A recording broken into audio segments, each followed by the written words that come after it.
Welcome to the quantum mechanics series on stationary reality, focusing on the time-independent Schrödinger equation. Atoms exhibit remarkable stability. Electrons exist in fixed, stable states of energy. To calculate these stable states, we must derive an equation that removes time from the quantum mechanical master equation. This video focuses on that derivation.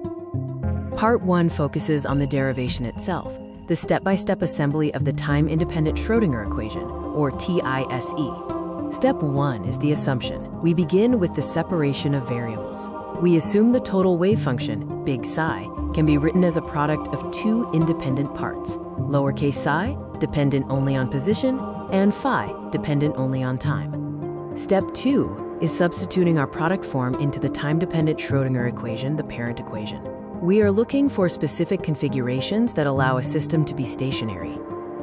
Step 3 is calculating the derivatives. Because position and time are independent, the derivative with respect to time only affects phi, and the Hamiltonian only affects lowercase psi. We can pull the constants outside the operation.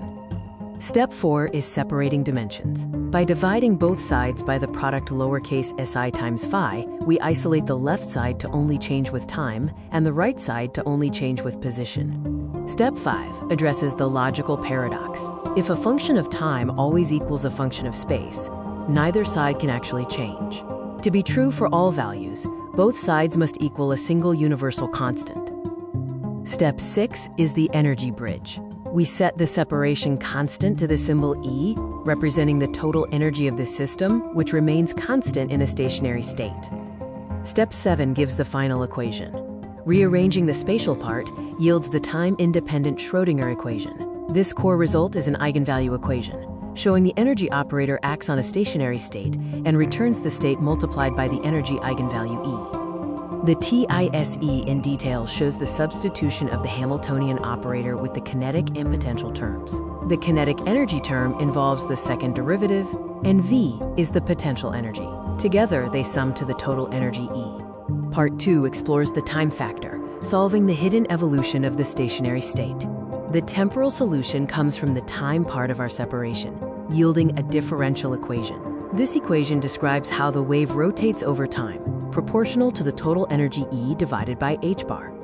The solution for the time part is a complex exponential, known as the phase factor.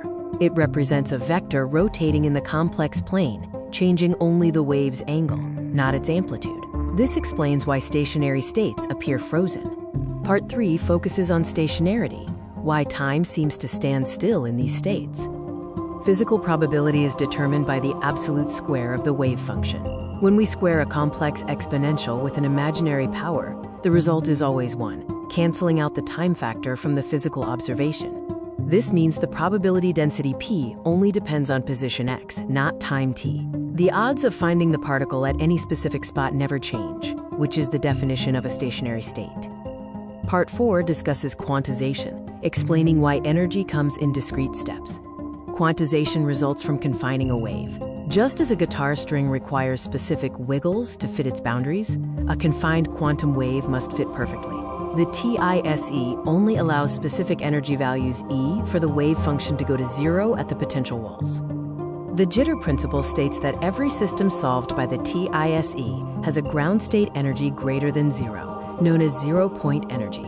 This exists because the uncertainty principle forbids simultaneous zero momentum and zero energy. Stationary states are exclusive. They are orthogonal, meaning a particle in one energy state has zero chance of being found in another. They are independent physical realities.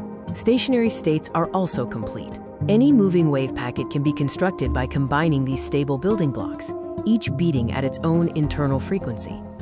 For the infinite potential well, where the potential is 0 inside and infinite outside, the energy gaps increase as the energy scales with n squared. This models electrons trapped in nanostructures. In contrast, for a spring-like harmonic potential, the energy levels are perfectly equal steps of h bar times omega. This describes vibrating chemical bonds and photon generation in lasers. Understanding the difference between the two main equations is key. The time-dependent Schrödinger equation, TDSE, is the law of motion, describing how states change. The TISE is the law of energy levels, describing fixed states.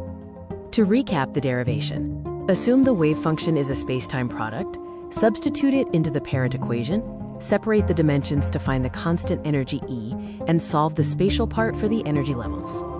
In conclusion, the TISE is the bridge between wave mechanics and chemistry. It proves that at the smallest scales, reality is organized into specific, stable energy rungs.